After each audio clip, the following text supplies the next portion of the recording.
आप देख रहे हैं इंडिया पब्लिक खबर। गुजरात विधानसभा ने लंबी बहस और तीखे राजनीतिक टकराव के बीच यूनिफॉर्म सिविल कोड यानी कि यूसीसी विधेयक को बहुमत से पारित कर दिया है। इसके साथ ही गुजरात उत्तराखंड के बाद देश का दूसरा राज्य बन गया है जहां सामान्य नागरिक संहिता यानी कि यूसीसी लागू करने की दिशा में कानून बनाया गया है। सरकार ने इसे समानता और न्याय की दिशा में ऐतिहासिक कदम बताया है, जबकि विपक्षी दलों ने इस पर गंभीर आपत्तियां जताई हैं।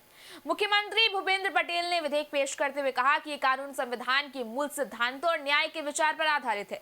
उनके अनुसार इस कानून का उद्देश्य सभी नागरिकों के लिए विवाह, तलाक, उत्तराधिकार और लिव इन संबंधों से जुड़े मामलों में एक समान कानूनी ढांचा स्थापित करना है, चाहे फिर उनका धर्म या जाति कुछ भी हो। मुख्यमंत्री ने कहा, ये विधेयक सुप्रीम कोर्ट के विभिन्न निर्णयों और दुनिया के कई लोकतांत्रिक देशों के कानूनों का अध्ययन करने के बाद तैयार किया गया है। विधानसभा में तकरीबन 8 घंटे से ज्यादा समय तक चली बहस के बाद विधेयक को ध्वनि मत से पारित किया गया।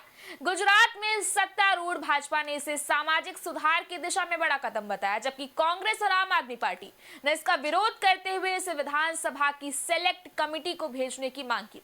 विपक्ष का आरोप था कि सरकार ने इसे जल्दबाजी में पेश किया और ये कुछ समुदायों के अधिकारों पर असर डाल सकता है। गुजरात यूनिफॉर्म सिविल कोड 2026 नामक ये कानून पूरे राज्य में लागू होगा और गुजरात के उन निवासियों पर भी लागू होगा जो राज्य के बाहर रहते हैं। हालांकि अनुसूचित जनजातियों यानी कि एसटी और संविधान द्वारा संरक्षित कुछ पारंपरिक समूहों यानी कि ट्रेडिशनल ग्रुप्स को इसके दायरे से बाहर रखा गया है। वहीं बताते चलें कि इस विधेयक के प्रमुख प्रावधानों में विवाह का अनिवार्य पंजीकरण, लिव इन रिलेशंस का रजिस्ट्रेशन, तलाक के लिए समान नियम और बेटियों और बेटों को उत्तराधिकार में समान अधिकार शामिल है।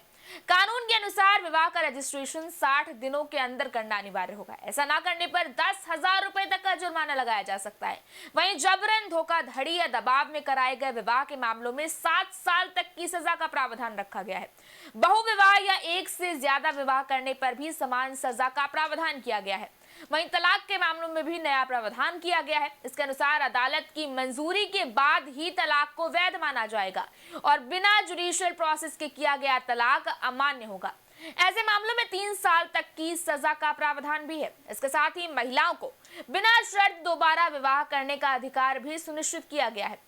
विधेयक में लिव इन संबंधों के पंजीकरण को भी अनिवार्य बनाया गया है। यदि कोई जोड़ा इसका पंजीकरण नहीं करता है तो 3 महीने तक की कैद या 10,000 रुपए तक का जुर्माना लग सकता है। यदि लिव इन में रहने वाले व्यक्तियों की उम्र 18 से 21 वर्ष के बीच है तो उनके माता पिता को इसकी सूचना दी जाएगी। नाबालिगों से जुड़े मामलों में पॉक्सो कानून लागू होगा, जबकि विवाहित व्यक्ति द्वारा लिव इन संबंध बनाने पर कड़ी सजा का प्रावधान रखा गया है। मुख्यमंत्री पटेल ने कहा कि इस कानून का मुख्य उद्देश्य महिलाओं और बच्चों के अधिकारों की सुरक्षा करना है। उनके अनुसार विवाह और संबंधों का पंजीकरण कानूनी मान्यता सुनिश्चित करेगा, महिलाओं को परित्याग से बचाएगा और बच्चों को पहचान, भरण पोषण और उत्तराधिकार से जुड़े अधिकारों की बेहतर सुरक्षा देगा। विधेयक पारित होने के बाद मुख्यमंत्री ने एक्स पर इसे गुजरात और देश के लिए ऐतिहासिक क्षण बताया। उन्होंने कहा, इस कानून से सभी धर्मों और समुदायों के लोगों के लिए समान कानूनी ढांचा लागू होगा और महिलाओं के अधिकारों को और मजबूती मिलेगी। वहीं आपको बता दें कि इस विधेयक को तैयार करने के लिए सुप्रीम कोर्ट की सेवानिवृत्त न्यायाधीश जस्टिस रंजना प्रकाश देसाई की अध्यक्षता में एक उच्च स्तरीय समिति का गठन किया गया था। उधर विपक्ष ने इस कानून पर गंभीर आपत्तियां दर्ज कराई हैं। कांग्रेस नेताओं का कहना है कि विधेयक कुछ समुदायों की धार्मिक परंपराओं में हस्तक्षेप कर सकता है और इसे जल्दबाजी में लाया गया है। कुछ नेताओं ने इसे अदालत में चुनौती देने की भी बात कही है। गौरतलब है कि भारतीय संविधान के नीति निर्देशक तत्वों में शामिल आर्टिकल 44 राज्य को सभी नागरिकों के लिए समान नागरिक संहिता लागू करने की दिशा में प्रयास करने का निर्देश देता है। इसी संदर्भ में गुजरात सरकार ने इस कानून को लागू करने की दिशा में कदम उठाया है। सरकार का दावा है कि इससे सामाजिक समानता और न्याय को बढ़ावा मिलेगा, जबकि विपक्ष का कहना है कि इस पर व्यापक चर्चा और सहमति की जरूरत थी। कांग्रेस विधायक इमरान खेड़ावाला ने तो इसे मुस्लिम विरोधी तक बता दिया है। बहरहाल, हमेशा की तरह इस बार भी यूसीसी की बहस एक बार फिर से गर्मा गई है।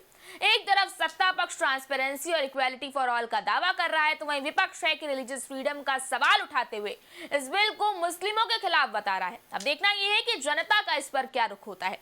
आपकी इस बारे में क्या राय है, आप हमें कमेंट सेक्शन में जरूर बताएं। इस वीडियो को लाइक करें, शेयर करें, चैनल को सब्सक्राइब करें। शुक्रिया।